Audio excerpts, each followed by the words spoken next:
Using a 19mm socket, let's go ahead and remove our lug nuts.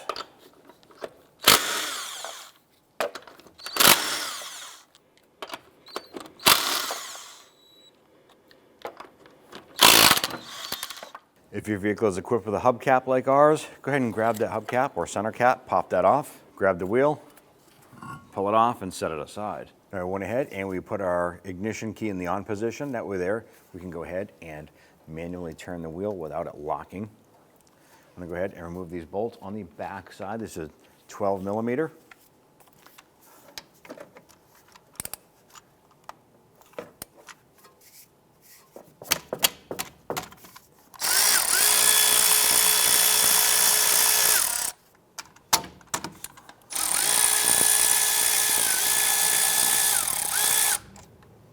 We're now going to go ahead and remove our brake caliper. Using your pry tool, go ahead and separate the caliper from the caliper bracket. You want to support that. You don't want to have tension on this flex line here. I'm going to go ahead and pop our brake pads off.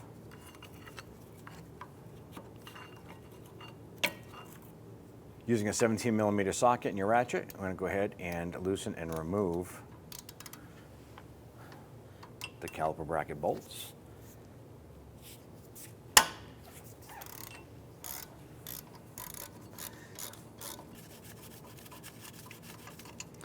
You remove your caliper bracket and set that aside. Now, if your brake rotor has these set screws here, there might be one down below as well. You want to go ahead and use a Phillips head screwdriver. Loosen this. If your vehicle does not have this, it is not critical to the operation of the vehicle. Is simply placed there to hold the rotor to the hub on assembly.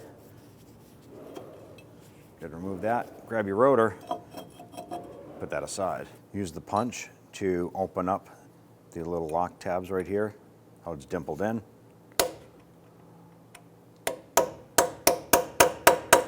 Use a 32mm socket to remove the spindle or axle nut. Once you remove the spindle nut, you want to check and make sure that the spindle or axle is loose. You can push on it. Ours is nice and free. If yours is stuck, you want to go ahead and use a punch, put it in the middle of the spindle or axle right here, and you want to hit that so that it'll loosen that up. Using a 12mm socket, I'm going to go ahead and remove the bolt holding the flex line to the strut.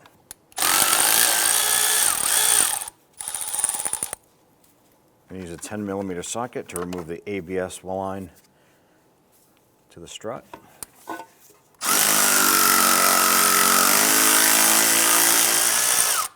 I'm going to go ahead and use a 10mm socket right here to go ahead and remove this bolt holding the ABS sensor to the knuckle. I'm going to go ahead and grab our ABS sensor. I'm going to work that out, rocking it back and forth and gently pulling outward. Using a 19mm wrench and a 19mm socket, let's go ahead and remove the nut off of the strut bolt here.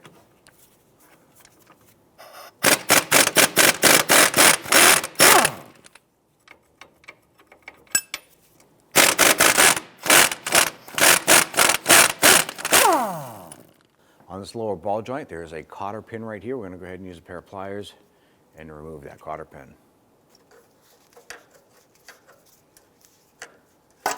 Using an 18mm socket, let's go ahead and remove this lower ball joint nut. Now what we're going to do is go ahead and work these bolts out.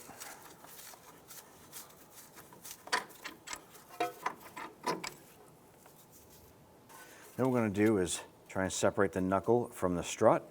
At the same time, we're going to try and work the CV axle out of the knuckle, as well as pull the knuckle ball joint out of the lower control arm. I'm going to go ahead and use a pry bar. Once that's free, work that CV axle out from the back side.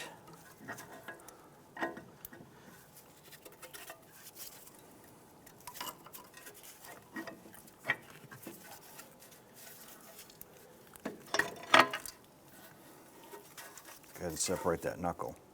Now we have our knuckle here. We're going to go ahead and pull our hub out, and then we're going to pull the bearing out. If you don't have the tools to do so, you can take the knuckle down to your local repair shop. You can have them press the hub out and press the bearing out, put in the new parts, and then come back and reinstall the rest or reinstall your knuckle here.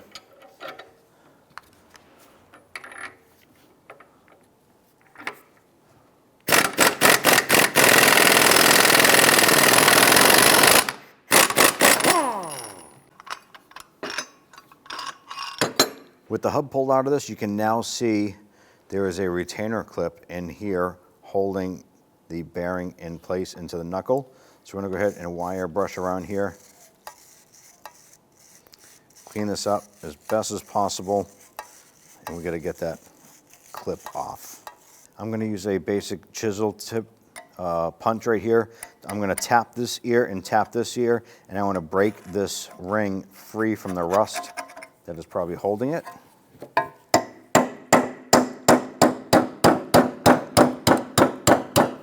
You actually see the rust breaking free around the edge here. We're going to do the same on this side. You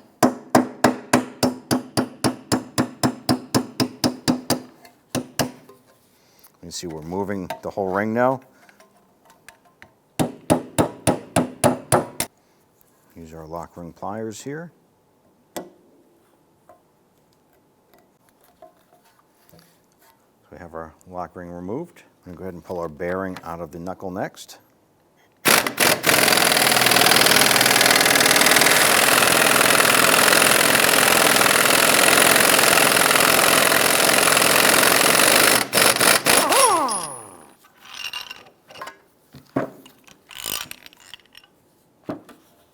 What we're doing is just using a little bit of sandpaper on the back side of the knuckle itself, taking down any of the rusty pieces or big chunks that are there. We already went ahead and cleaned out the front bearing side where the new bearing is going to get pressed into.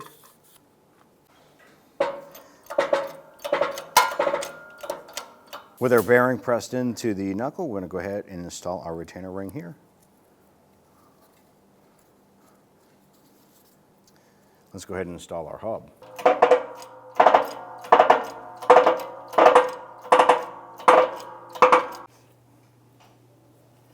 Go ahead and separate the unit.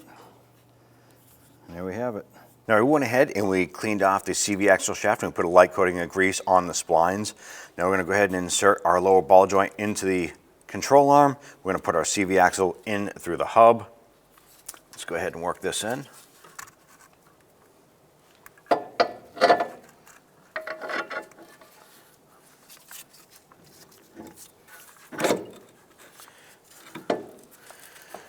Once everything pops together, I'm going to work the upper part of the knuckle up and into the strut, and then we'll get our bolts installed.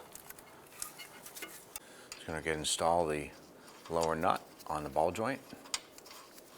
Snug that down. We're going to go ahead and torque that down to 45 foot-pounds.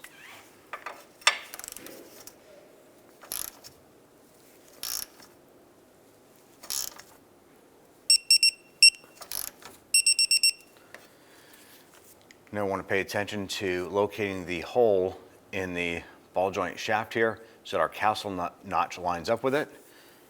It appears that we're off a little bit. So what we're going to do is tighten up that nut a little bit more until that hole lines up. We have the hole exposed right here. Let's now go ahead and take our cotter pin, slide that through, bend over the bottom half, and then we're simply going to trim the excess off.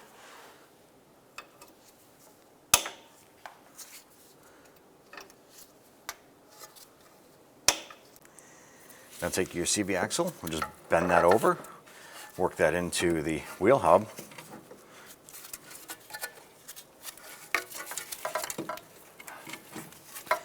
Work that knuckle up, and you can work that CV axle through the hub.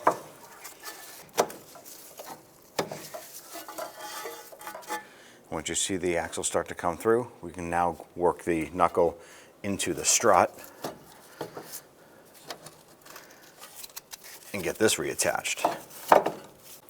Now we're going to use our dead blow hammer to try and work the knuckle in, hit the control arm up, just so we can get our bolt started. And it might take some persuasion and movement by hands as well. Once we have this one lined up, we can now go ahead and line up the lower bolt, and we'll put both of those in. Get that bottom bolt lined up. Go ahead and get our nuts installed. Thread those on as far as you can. Now go ahead and snug those down. Just go ahead and snug these down.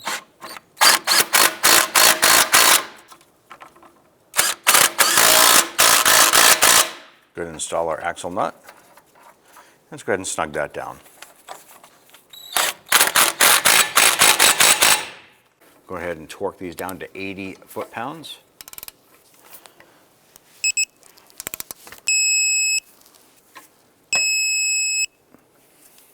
Install our ABS wire bracket.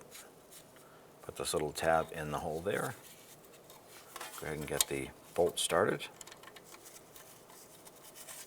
Once we get that started, we're going to go ahead and install our ABS sensor right here. Line this up inside.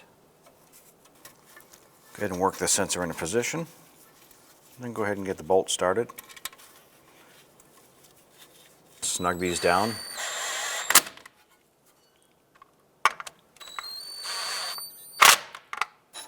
We're going to go ahead and install a couple lug nuts here. I'm going to go ahead and use a pry bar on the lug nuts, and we're going to go ahead and torque down the axle nut to 134 foot-pounds.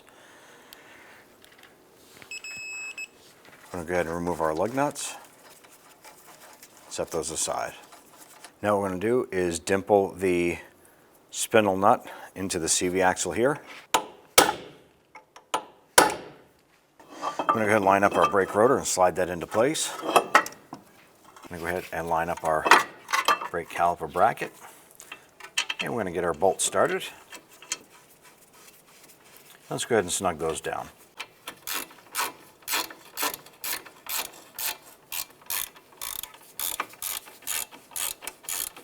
Let's go ahead and install our outboard brake pad.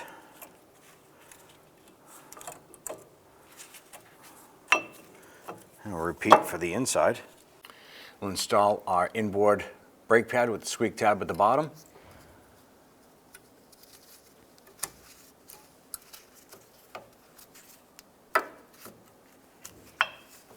We're going to grab our brake caliper. Bring our hose up and over. Just get our bolts installed. Once we snug those down by hand, we'll snug those down with our ratchet. Now as we're trying to tighten this here, our slider is rotating, so we're just going to grab that.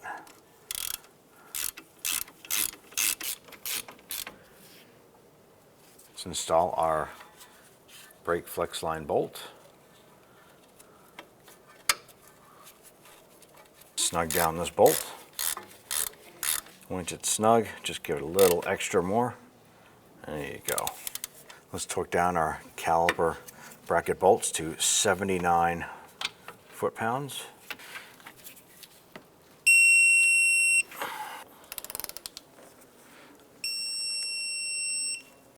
Torque down our caliper bolts to 25 foot-pounds.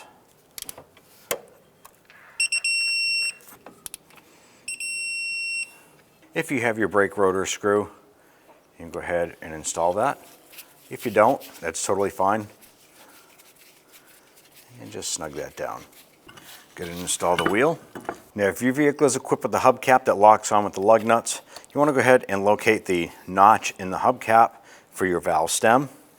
Line that up.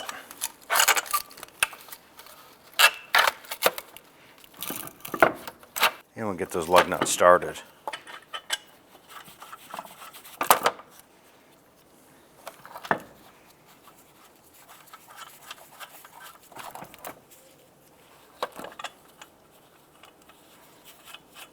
I'm going to go ahead and snug down the lug nuts.